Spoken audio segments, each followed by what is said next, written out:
Hello students, how are you? कैसे हो आप सभी? मैं संदीप कुमार साइमलन कोचिंग क्लासेस में आपका स्वागत करता हूं।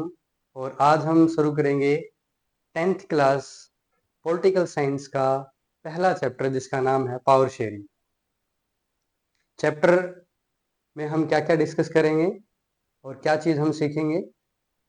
पावर शेयरिंग चैप्टर में जैसे आपको पता है कि हम डिस्कस करेंगे एक्चुअल में पावर कैसे शेयर होती है, गवर्नमेंट कैसे अपनी पावर को डिफरेंट ऑर्गन में डिफरेंट लेवल पर शेयर करती है, और इस पावर शेयरिंग का क्या पर्पज है, क्यों इम्पोर्टेंट है, और किस तरह से अगर पावर शेयरिंग अच्छे से नहीं होती है तो कम्युनिटीज के बीच में क्लैश हो जाता है, और अगर पावर शेयरिंग बहुत अच्छे से हो तो कम्युनिटी अकोमोडेट हो जाती हैं। ये हम समझेंगे दो एग्जाम्पल के थ्रू।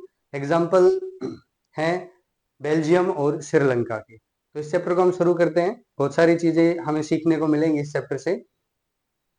सबसे पहले हम बात करते हैं कि पावर शेयरिंग क्या है। एक्चुअल में डेमोक्रेटिक कॉन्सेप्ट जब आया था तो उसमें यही था कि पावर जो है वो एक जगह कंसंट्रेट नहीं होगी, सेंट्रलाइज नहीं होगी। पावर को हम डिफरेंट ऑर्गन और डिफरेंट लेवल पर शेयर करेंगे। तो अभी जो मेथड है पावर शेयरिंग के, एक बार वैसे मैं आपको बता रहा हूं कि जो पावर शेयरिंग होती है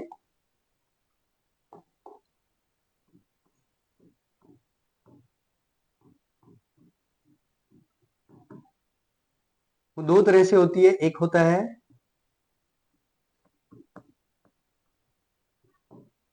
हॉरिजेंटल पावर शेयरिंग,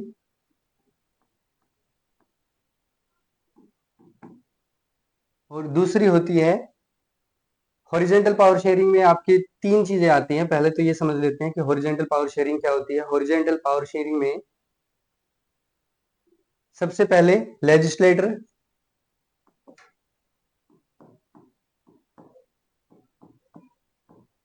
उसके बाद एग्जीक्यूटिव आते हैं, और थर्ड नंबर पर आते हैं जुडिशरी। ये तीन ऑर्गन हैं गवर्नमेंट के, जहां पर गवर्नमेंट अपनी पावर को शेयर करती है। इनमें इनका सबका अपना एक जुडिसेक्शन है जिसके अंदर ये काम करते हैं। उसके बाद ये तो होगी हॉरिजेंटल पावर शेयरिंग। उसके बाद एक पावर शेयरिंग है आपकी वर्टिकल पावर शेयरिंग।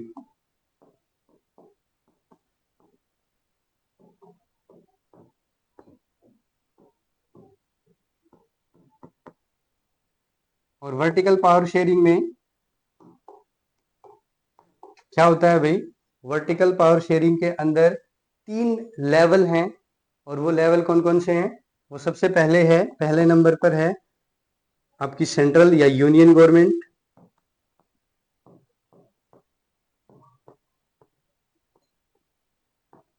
उसके बाद सेकंड नंबर पर आती है स्टेट गवर्नमेंट।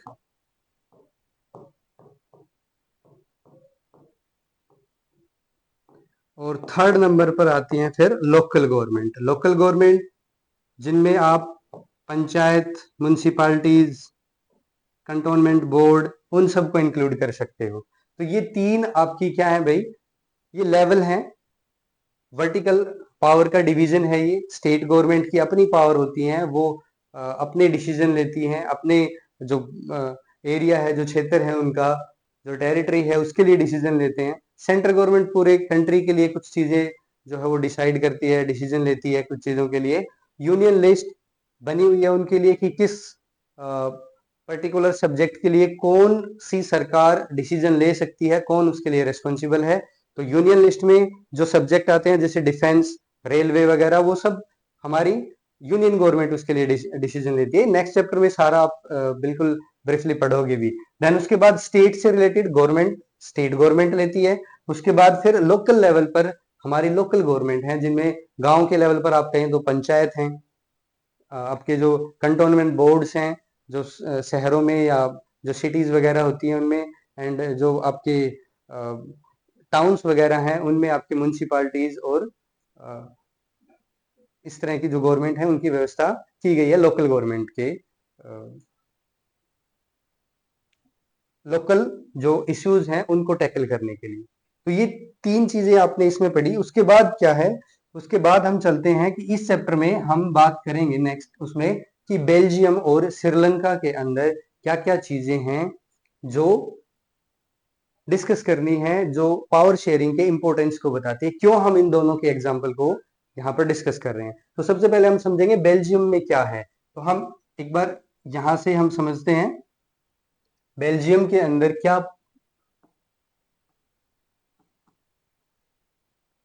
किस तरह की कम्युनिटी है और क्या क्या इनका जो कंपोजिशन है कम्युनिटीज का, लैंग्वेज बोलने वाले लोग कौन से हैं, किस तरह के लोग यहाँ पर हैं, वो हम समझेंगे। और फिर हम समझेंगे श्रीलंका के बारे में।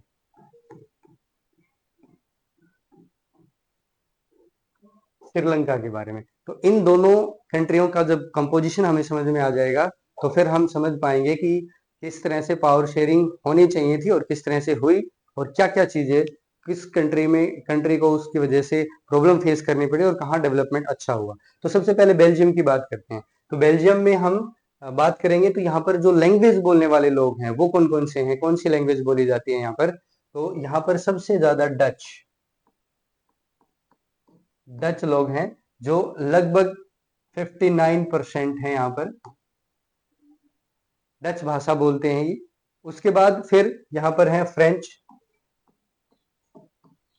फ्रेंच यहाँ पर जो है वो जो फ्रेंच भाषा बोलने वाले लोग हैं वो यहाँ पर कितने हैं, 40% हैं।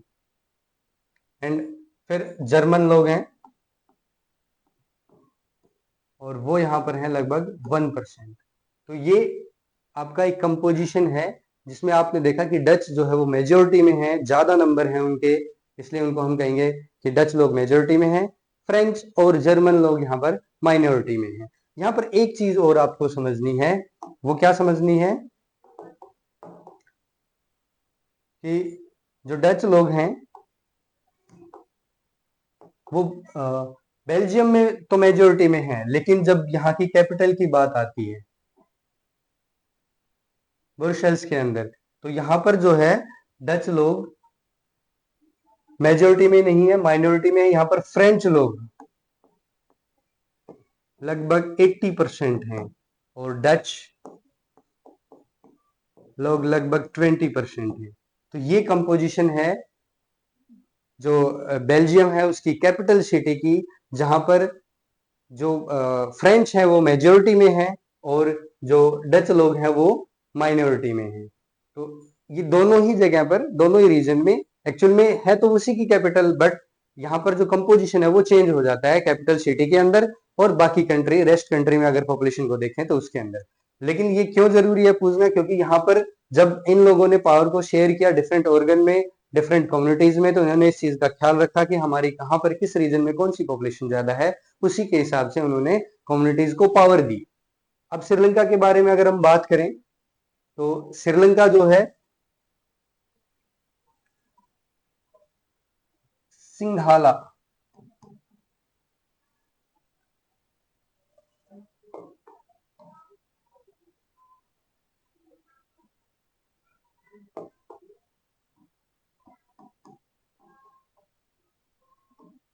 74% लोग यहाँ पर जो है वो कौन सी भाषा बोलते हैं भाई, सिंघाला लैंग्वेज बोलते हैं। तमिल तमिल भाषा बोलने वाले लोग यहाँ पर हैं लगभग 18%। 18% लोग जो है वो तमिल बोलते हैं। लेकिन तमिल बोलने वाले लोग दो तरह के हैं, एक तो जो 13% लगभग हैं वो नेटिव तमिल हैं, यानी जो श्रीलंका से ही बिलोंग करते हैं, हम इनको श्रीलंकन तमिल कहेंगे। और लगभग 5% लोग जो हैं वो इंडियन तमिल हैं, जिनके फोर फादर इंडिया से माइग्रेट होकर के श्रीलंका में गए हैं। श्रीलंका इंडिया के बिल्कुल नेबर में, आपको पता है साउथ में अगर आप देखोगे कन्याकुमारी के बाद थोड़े से डिस्टेंस पे आपको श्रीलंका एक आइलैंड कंट्री नजर आएगी। तो इंडिया से बहुत सारे लोग माइग्रेट होकर के ब्रिटिश एरा में वहां पर गए काम के लिए, तो उन लोगों को वहां पर इंडियन तमिल्स बोला जाता है। उनकी जो पॉपुलेशन है वो लगभग 5% के आसपास है और 13% नेटिव तमिल्स हैं वहां पर।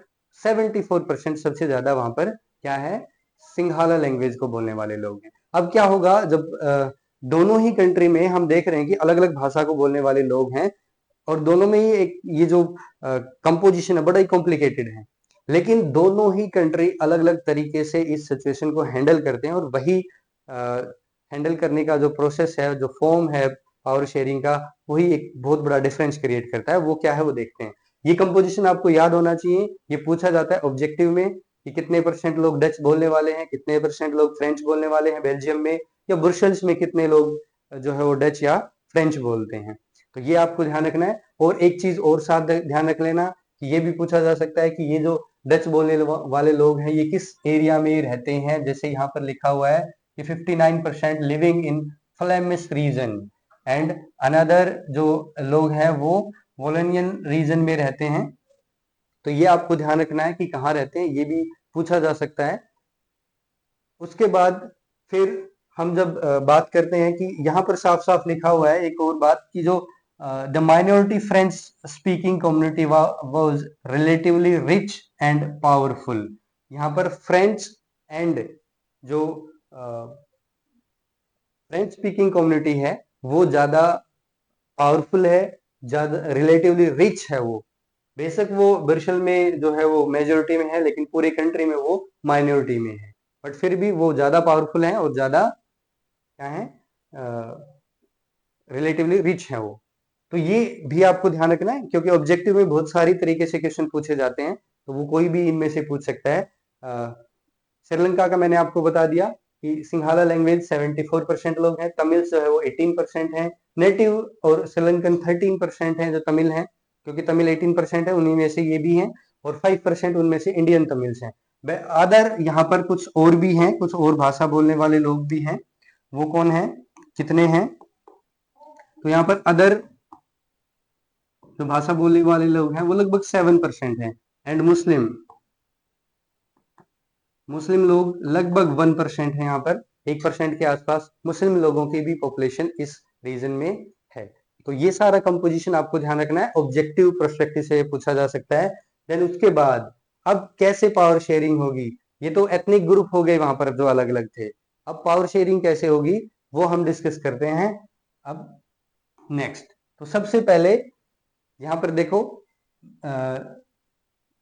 श्रीलंका के अंदर जो है वो किस तरह से पावर को शेयर किया जाता है। श्रीलंका में मेजोरिटिज्म को फॉलो किया जाता है। मेजोरिटिज्म का मतलब है जहां पर मेजोरिटी की जो सुपरमेशी एस्टेब्लिश हो जाती है, मेजोरिटी अपने दम पर गवर्नमेंट बना लेगी, क्योंकि इलेक्शन होंगे, इलेक्शन में वही लोग जीतता है जिसके पास ज्यादा वोट होती है। ज्यादा वोट किसके पास आएंगे, जो मेजोरिटी में है। तो मेजोरिटी में सिंघाला है, उन्होंने अपनी गवर्नमेंट बनाई आजादी के बाद। जो श्रीलंका है वो 1948 में इंडिपेंडेंट गेन करता है, और वो अपनी एक क्या है, मेजोरिटेरियन गवर्नमेंट बना लेता है वहां पर। तो मेजोरिटिज्म श्रीलंका के अंदर आ जाता है। उसके बाद क्या करते हैं वो लोग, मेजोरिटिज्म में वो अपनी सिंघाला सुपरमेशी बना लेता है। ठीक है,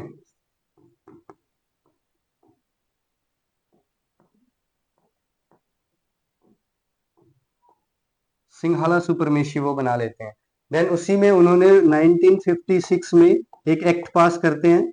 और एक्ट क्या है भाई, 1956 में वो एक्ट पास करते हैं, और उस एक्ट में जो सिंघाला लैंग्वेज है उसको ऑफिशियल लैंग्वेज डिक्लेयर कर देते हैं।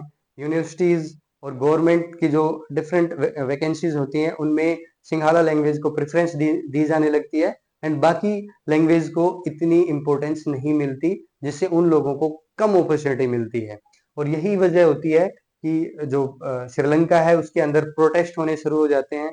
तमिल से लोग स्ट्रगल करने लगते हैं अपने राइट्स के लिए, अपनी अपॉर्चुनिटीज के लिए। वो भी चाहते हैं कि हमारी भी भाषा को एक ऑफिशियल लैंग्वेज रिकॉग्नाइज किया जाए, उन्हें भी उतनी ही अपॉर्चुनिटी मिले जितनी सिंघाला लोगों को मिल रही है। बट क्योंकि सिंघाला सुपरमेशी बना लेते हैं और डिफरेंट पॉलिसीज में अपने आप को फेवर करते हैं, अपनी कम्युनिटी को फेवर करते हैं, बाकी कम्युनिटी को इग्नोर करना शुरू कर देते हैं, और इसी का रिजल्ट है कि श्रीलंका में सिविल वॉर स्टार्ट हो जाता है।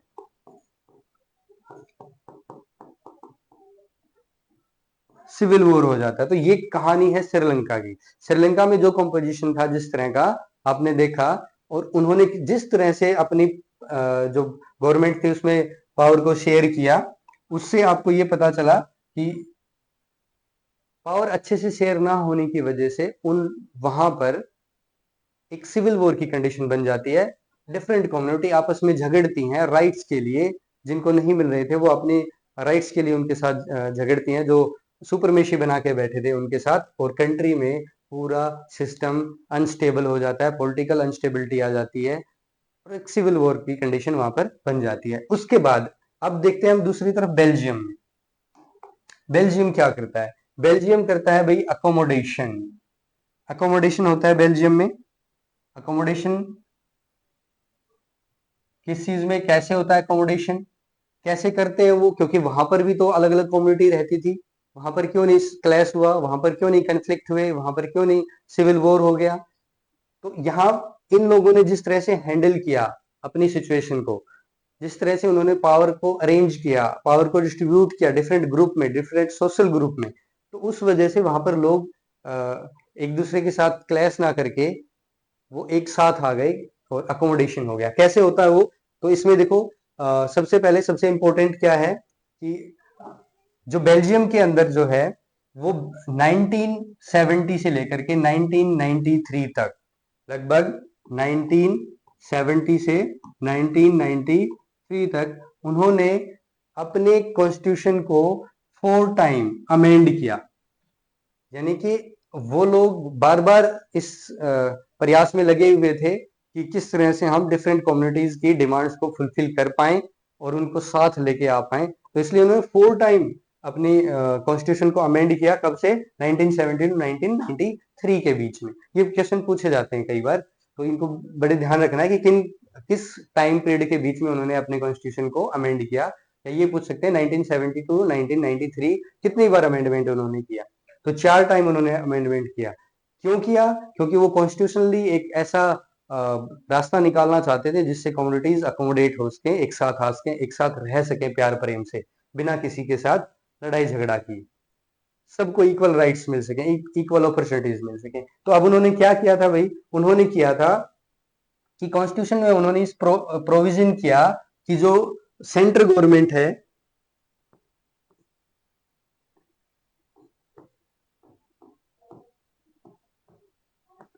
सेंट्रल गवर्नमेंट में जो डच हैं और जो फ्रेंच लोग हैं उनको इक्वल अपॉर्चुनिटी मिले मिनिस्टर्स की।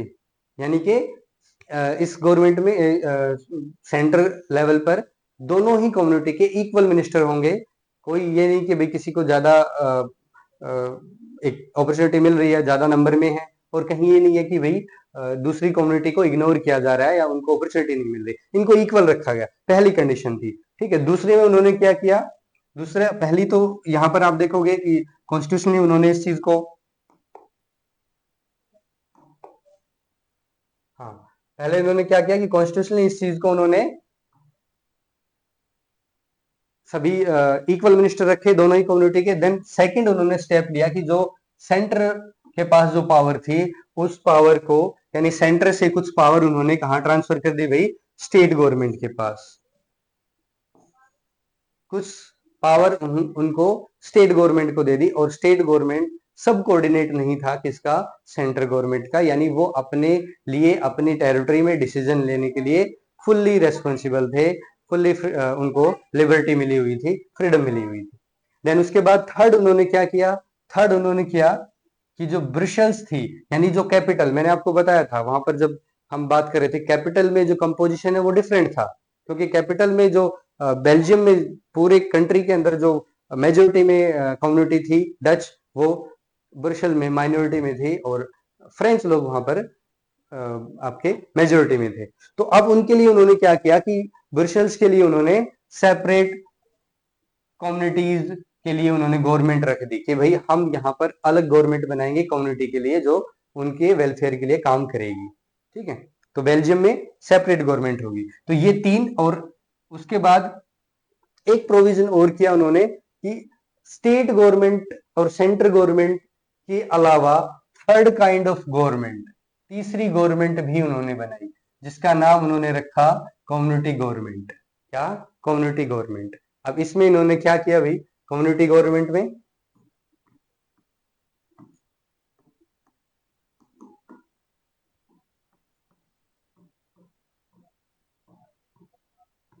कम्युनिटी गवर्नमेंट के अंदर इन लोगों ने वो सारे राइट्स इनको दिए, अधिकार दिए, पावर दी, जिसमें वो अपनी कम्युनिटी के लिए लैंग्वेज को लेकर के और कम्युनिटी के बेटरमेंट के लिए जो भी डिसीजन वो ले सकते हैं, वो उनको फ्रीडम मिली। और ऊपर से यहाँ पर क्या होगा कि जो लोग इस कम्युनिटी से बिलोंग करते हैं वही उनके लिए वोट करेंगे, वही सिलेक्ट होंगे। यानी ये कम्युनिटी स्पेसिफिक गवर्नमेंट बना दी ताकि सभी लोग अपनी कम्युनिटी के बेटरमेंट के लिए काम कर सकें और सभी को इक्वल अपॉर्चुनिटी मिल सके। तो ये 4 स्टेप लिए उन्होंने। 4 स्टेप बहुत इंपॉर्टेंट है, ध्यान रखना, क्योंकि ये क्वेश्चन लॉन्ग क्वेश्चन बनता है कि accommodation in how the Belgium government accommodate their different community, कि वो डिफरेंट कम्युनिटी को कैसे अकोमोडेट करते हैं। तो उसके बाद फिर हम आते हैं कि पावर शेयरिंग क्यों डिजायरेबल है। Why power sharing is desirable, क्यों डिजायरेबल है, क्यों जरूरी है। तो इसके 2 रीजन है भाई, पावर शेयरिंग क्यों डिजायरेबल है। तो सबसे पहले एक जो है वो रीजन वो है, क्या है, let us call the first set of reason prudential reason.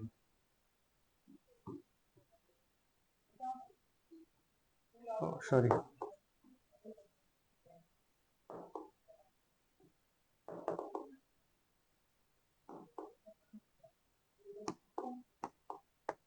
हाँ,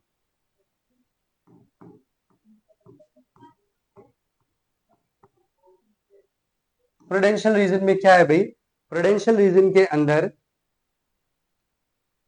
कन्फ्लिक्ट्स कम से कम हो, कन्फ्लिक्ट ना हो कम्युनिटीज के बीच में, इस चीज का ध्यान रखा गया कि जो डिफरेंट जो कम्युनिटीज हैं जो एक साथ रह रही हैं, उनके बीच में किसी तरह का कोई कन्फ्लिक्ट नहीं होना चाहिए। उस चीज के लिए व्यवस्था की गई, जुडिशरी बनाई गई, कन्फ्लिक्ट होते भी हैं तो उनको कैसे रिजोल्व करना है, और सभी को इक्वल पावर दे दी जाए ताकि कन्फ्लिक्ट ही ना हो। तो प्रूडेंशियल रीजन में कि कन्फ्लिक्ट होने की संभावनाओं को रिड्यूस किया गया। दूसरा मोरल रीजन है भाई, दूसरा क्या रीजन है, मोरल रीजन है।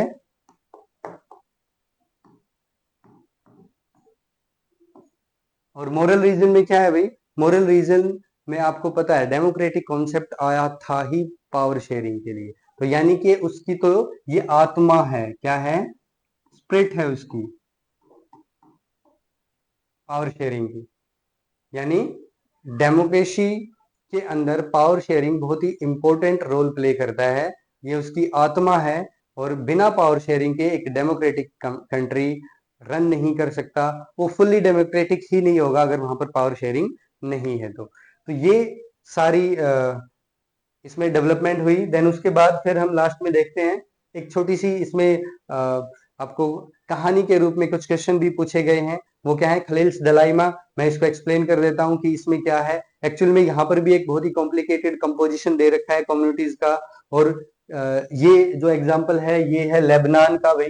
लेबनान के अंदर क्या होता है, तो मैं आपको बता देता हूँ शॉर्ट में। लेबनान के अंदर भी डिफरेंट कम्युनिटी हैं, उनको अकोमोडेट करने के लिए इस तरह की व्यवस्था की गई कि अलग अलग जो पोस्ट है, पॉलिटिकल पोस्ट हैं, वो अलग अलग तरह, अलग अलग जो कम्युनिटी है वहां पर उसके लिए फिक्स कर दी गई कि भाई पर्टिकुलर कम्युनिटी से प्रेसिडेंट बनेगा, पर्टिकुलर कम्युनिटी से प्राइम मिनिस्टर, और पर्टिकुलर कम्युनिटी से डिप्टी प्राइम मिनिस्टर और स्पीकर। तो अब कौन सी कम्युनिटी से कौन जो है वो पोस्ट होल्ड करेगा, ये उन्होंने डिफाइन कर दिया।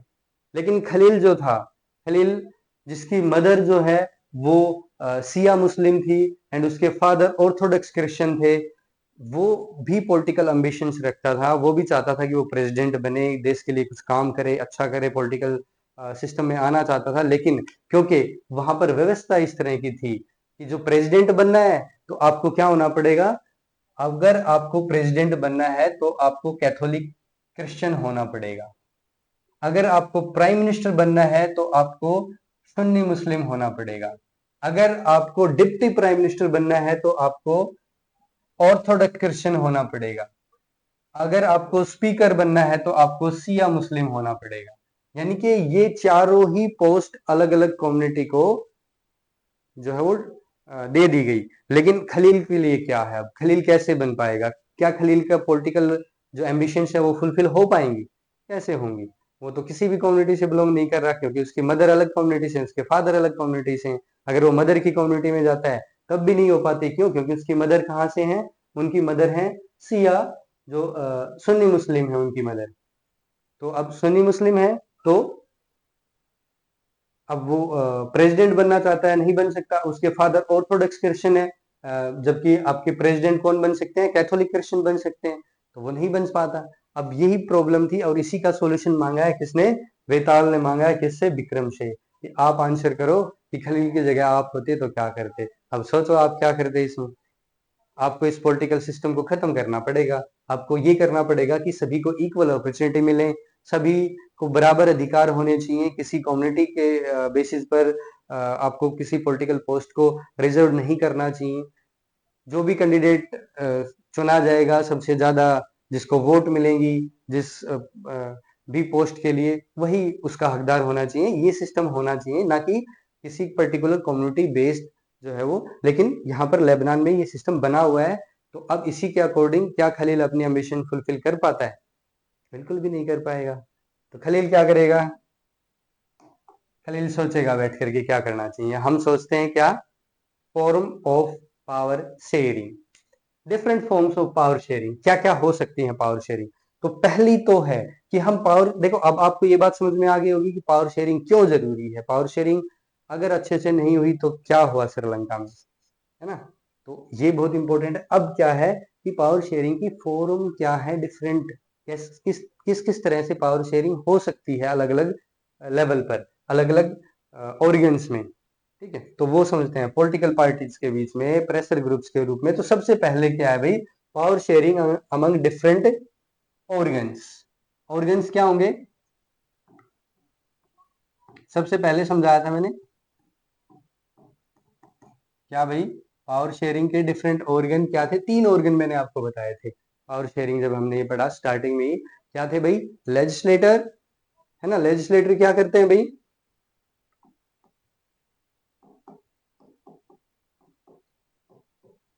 लेजिस्लेटर हैं। लेजिस्लेटर वो लोग हैं जिनको हम इलेक्ट करते हैं अपने लिए, जो एक इलेक्शन प्रोसेस है, इलेक्ट होकर के जाते हैं और फिर वो पार्लियामेंट में बैठ करके हमारे लिए डिसीजन लेते हैं, तो लेजिस्लेटर हो गए। दूसरे लोग कौन है भाई? एग्जीक्यूटिव। एग्जीक्यूटिव कौन है भाई? एग्जीक्यूटिव वो लोग हैं जो हमारे लिए काम करते हैं, जिनको सिलेक्ट किया जाता है एक सिलेक्शन प्रोसीजर के थ्रू, जिसमें बहुत सारे आईएएस आईपीएस अधिकारी और जो डे टू डे एडमिनिस्ट्रेशन को हैंडल करते हैं वो सारे लोग आते हैं। तो ये ही एग्जीक्यूटिव जो सरकार के लिए काम करते हैं, जो सेकंड इंपॉर्टेंट ऑर्गन है। और फिर उसके बाद आता है जुडिशरी।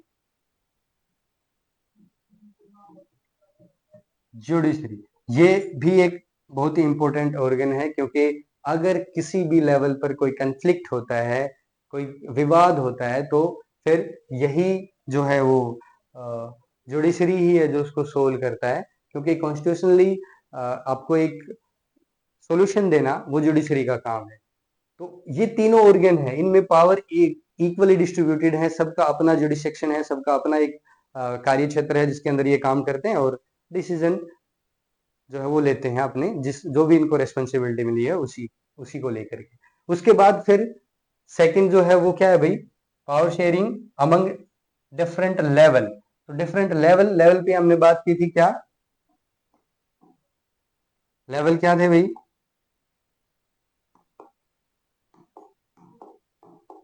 तो डिफरेंट लेवल में हमने बात की थी सबसे पहले यूनियन या सेंट्रल गवर्नमेंट,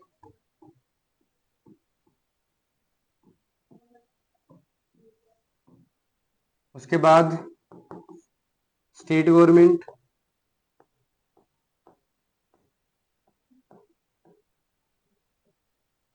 और उसके बाद आपकी लोकल गवर्नमेंट। हमने स्टार्टिंग में ही इन तीनों पर आपसे डिस्कस कर लिया था कि भाई जो पावर है वो किस तरह से अलग अलग लेवल पर अलग अलग ऑर्गन में जो है वो शेयर किया जाता है। तो ये तो थी नॉर्मल शेयरिंग। अब इसके बाद भी क्या और भी लेवल हैं? बिल्कुल हैं, और भी तरीके हैं, और भी फॉर्म्स हैं पावर शेयरिंग की, बिल्कुल हैं। तो वो क्या है भाई? तो वो देखेंगे। देखो अभी पावर शेयरिंग में be shared among different social group. Social groups के अंदर भी हम पावर शेयरिंग कर सकते हैं। डिफरेंट सोशल ग्रुप कम्युनिटी बना करके, जैसे बेल्जियम में हमने आपने देखी कि जो लैंग्वेज बोलने वाले लोग थे उनकी अपनी एक कम्युनिटी बनी हुई थी। तो ऐसे ही हमारे यहाँ पर भी सोशल ग्रुप्स जो है वो एक्टिव हैं, बहुत सारे सोशल ग्रुप्स हैं जो अपनी सोसाइटी के बेटरमेंट के लिए काम करते रहते हैं। तो हमने कॉन्स्टिट्यूशनली उनको पावर दे रखी है, कुछ रेस्पॉन्सिबिलिटीज दे रखी हैं जो वो जो है वो पावर एक्सरसाइज कर सकते हैं। देन उसके बाद फोर्थ क्या है भाई, power sharing arrangement can be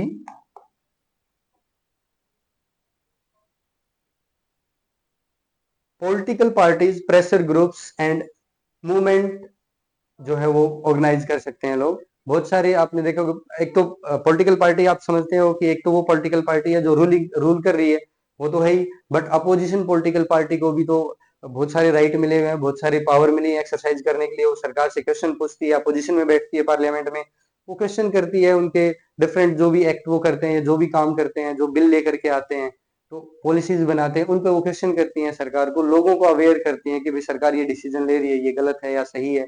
तो ये सब काम, ये सब पावर है। उसके बाद फिर प्रेशर ग्रुप्स हैं, डिफरेंट ग्रुप्स जो है वो सरकार के ऊपर टाइम टू टाइम प्रेशर बनाते रहते हैं, डिसीजन लेने के लिए पुश करते रहते हैं, या फिर हो सकता है कोई डिसीजन उनको पसंद नहीं आ रहा तो उसको बैक करने के लिए या वापस लेने के लिए सरकार पर प्रेशर बनाते हैं। तो डिफरेंट तरह के प्रेशर ग्रुप्स हैं जो काम कर रहे हैं। तो ये जो मूवमेंट्स ऑर्गेनाइज किए जा सकते हैं, आपने बहुत सारे मूवमेंट्स देखे हैं। 2012 में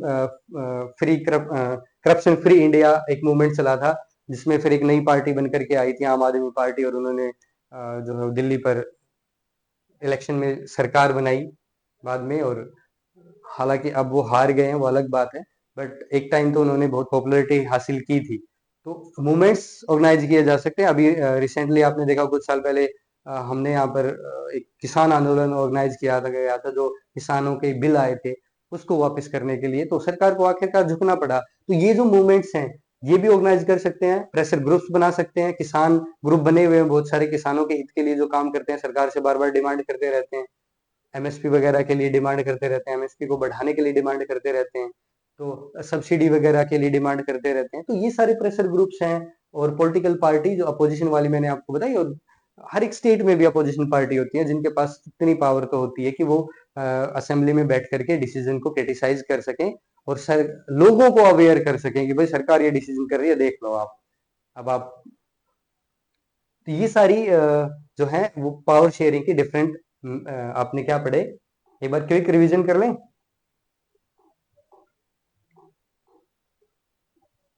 हाँ, तो पावर शेयरिंग सबसे पहले मैंने आपको बताया कि पावर शेयरिंग जो है वो किस तरह से होगी। हॉरिजेंटल वर्टिकल पावर शेयरिंग होती है। हॉरिजेंटल में क्या होता है, लेजिस्लेटर, एग्जीक्यूटिव, जुडिशरी। और जो आपकी वर्टिकल पावर शेयरिंग है, उसमें आपका यूनियन गवर्नमेंट, स्टेट गवर्नमेंट और लोकल गवर्नमेंट, ये सब होती हैं। देन उसके बाद फिर हम सेकंड पे आए थे कि भाई बेल्जियम और श्रीलंका में किस तरह का जो है वो कंपोजिशन है, एथनिक कंपोजिशन क्या है वहां का। तो हमने देखा कि जो डच है वो 59% है, फ्रेंच है वो 40% है, जर्मन है वो 1% है। कहाँ, बेल्जियम के अंदर, ये ध्यान रखना, ये बेल्जियम की बात हो रही है, ठीक है। तो बेल्जियम में ये सारी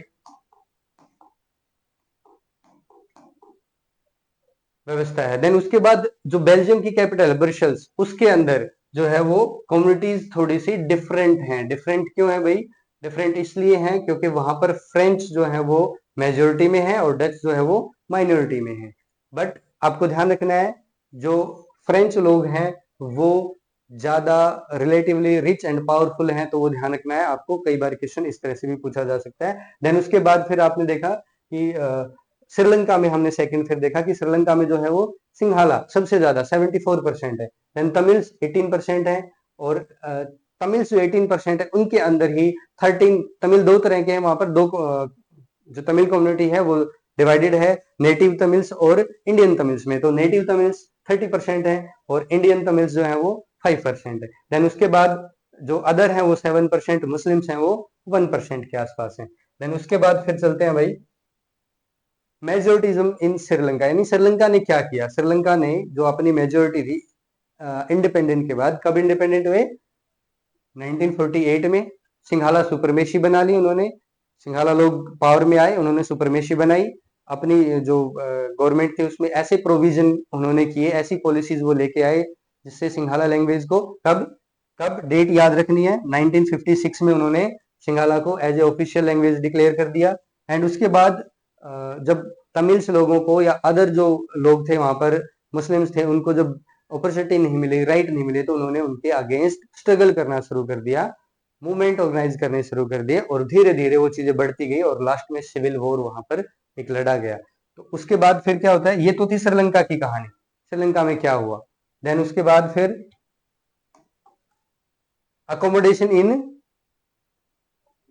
बेल्जियम, बेल्जियम के अंदर क्या आता है, अकोमोडेशन आ जाता है। क्यों आता है, तो वो मैंने आपको कहानी बताई कि 1970 से लेकर 1993 तक जो है वहां पर 4 अमेंडमेंट हुए, 4 अमेंडमेंट होते हैं। उन अमेंडमेंट में क्या किया गया, उनमें कुछ डिसीजन ले गए, कुछ ऐसी पॉलिसीज लाई गई जिससे सारी कम्युनिटीज जो है वो उनको इक्वल अपॉर्चुनिटी मिले। वो क्या थी, वो ये थी पहली कि भाई डच और फ्रेंच लोग सेंट्रल गवर्नमेंट में इक्वल मिनिस्टर रहेंगे, किसी को ना ज्यादा अपॉर्चुनिटी मिलेगी ना किसी के मिनिस्टर कम होंगे, सब इक्वल होंगे। देन उसके बाद सेकंड उन्होंने कहा कि जो सेंट्रल गवर्नमेंट से कुछ पावर लेकर के स्टेट गवर्नमेंट को दे दी गई, और ना ही स्टेट गवर्नमेंट सेंट्रल गवर्नमेंट की सब कोऑर्डिनेट होगी। देन उसके बाद थर्ड उन्होंने डिसीजन लिया, ब्रुसेल्स के अंदर जो है वो अलग से कम्युनिटी गवर्नमेंट होंगी।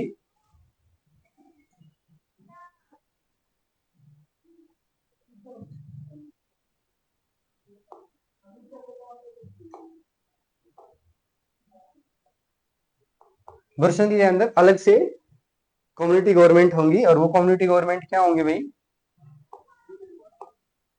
जो जो कम्युनिटी गवर्नमेंट होगी वो किस पे बेस्ड होगी, वो कम्युनिटी के ऊपर बेस्ड होगी। ठीक है। देन उसके बाद फिर हमारा एक पेज आगे चले गए हम। चलो, तीसरा, कम्युनिटी को पूरे ही कंट्री में कम्युनिटी के लिए अलग से एक गवर्नमेंट बनाई गई, जिसमें सभी वही लोग पार्टिसिपेट करेंगे जो उस कम्युनिटी से बिलोंग करते हैं, और वो उन्हीं के लिए डिसीजन लेगी, उनके बेटरमेंट के लिए, उनके डेवलपमेंट के लिए काम करेगी। देन उसके बाद फिर एक खलील की कहानी आई कि खलील जो है वो एक जिसकी मदर जो है वो सुन्नी मुस्लिम है, फादर जो है वो ऑर्थोडॉक्स क्रिश्चियन है, और वो लोग क्या करते हैं भाई वहां पर, यानी ये लेबनान की कहानी है। लेबनान के अंदर क्या होता है, लेबनान में सभी पोस्ट को प्रेसिडेंट कौन बनेंगे, प्राइम मिनिस्टर कौन होगा, डिप्टी प्राइम मिनिस्टर कौन होगा, स्पीकर कौन होगा, ये उन्होंने ऑलरेडी डिसाइड कर रखा था किस कम्युनिटी से लोग होंगे। खलील को बनना था प्रेसिडेंट, अब वो कैसे बन पाएंगे बेचारे, उनकी अपनी पॉलिटिकल एम्बिशंस थी, बट क्योंकि वहां पर इस तरह का प्रोविजन था तो वो जो है खलील अपनी पॉलिटिकल एम्बिशंस को फुलफिल नहीं कर पा रहा था। तो ये क्वेश्चन वहां पर बनता है।